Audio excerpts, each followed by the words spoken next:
today we are going to start with AWS and how we can use AWS Glue with Spark. Okay, basically now what we are doing, we are using in our environment, development purpose, we are using AWS Glue and Spark to manipulate the data, read the data, write the data to anywhere. Okay, so we'll start with that.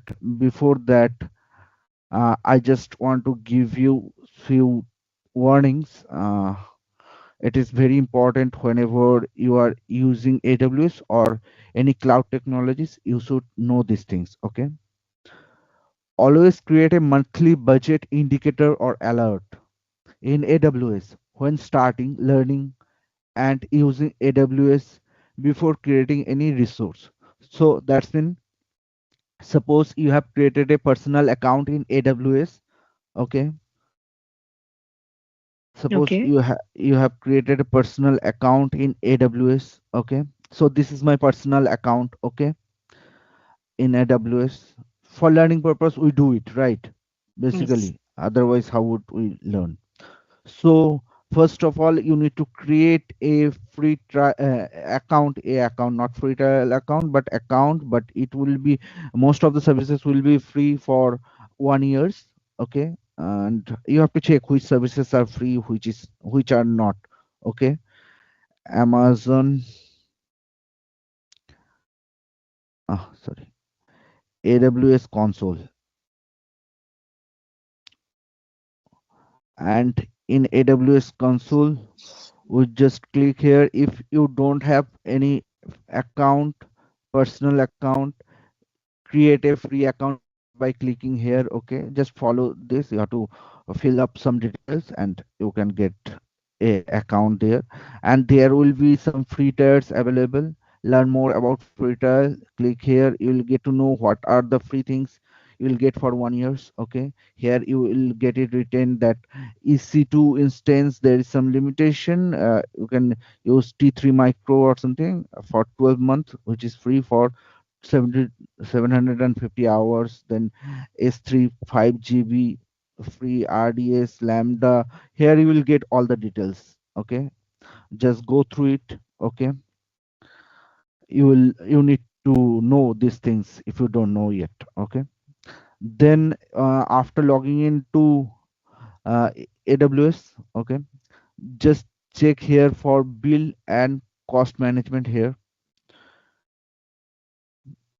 I'm just giving you prerequisites ideas. Okay, how you can be safe and no one cheat you on this. Just go here and click on budget, and while you will click on budget, you have to create a budget. This will just, here in template I'll select monthly cost budget. Okay, so or you can select the daily saving plans or something like that. This is budget planning or something.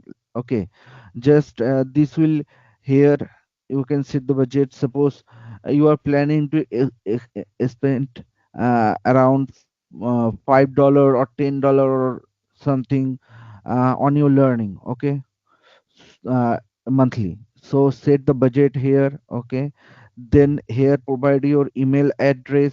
Okay, and then create the budget. So whenever you will reach around 85%, so here you can see you will be notified when your actual spend reach 85% to your actual spend reaches 100%, and if forecasted spend is extend to reach 100%. Okay, that's mean if you reach your 85% of your budget, it will send you a email notification that please look into that and your budget going to extend it.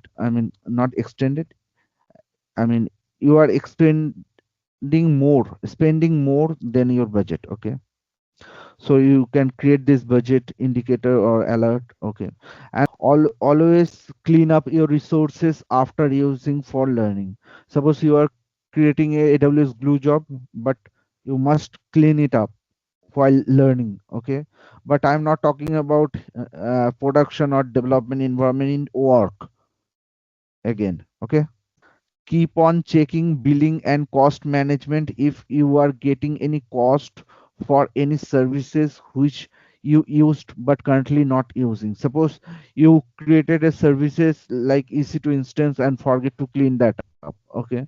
But if you keep on checking the bill amount, I mean, periodically, daily or weekly, okay, that's how you can get to know if you forget to close something, then your bill will get generated, right? Here you can see your bills and all. This page, if you go to this bill section, okay, here you can see the services I have used. It will be listed here in the description. Amazon Web Services India Private Limited charges by services, okay. And along with this, if I want to check my March bill, okay, here I just change the period. Here I can see what services I have used in March. I have used Bedrock, I have used CloudWatch, which did not generate any services. I transfer data that did not get any services. Elastic File System, Lambda. So this all was maybe on free tier. That's the reason it did not get any services, okay. Simple storage service is our S3, okay. So there I am still in free tier limit, so it did not cost me, okay. That's the thing. Maybe I crossed the limit of Bedrock, using Bedrock. That the reason I got some cost out here. Just keep thinking in mind. Create a budget. Go to bill and management. Create a budget there. Then always clean up your resources and keep on checking your bill and cost management so that you know if there is anything you forget to clean up, which is creating cost, right?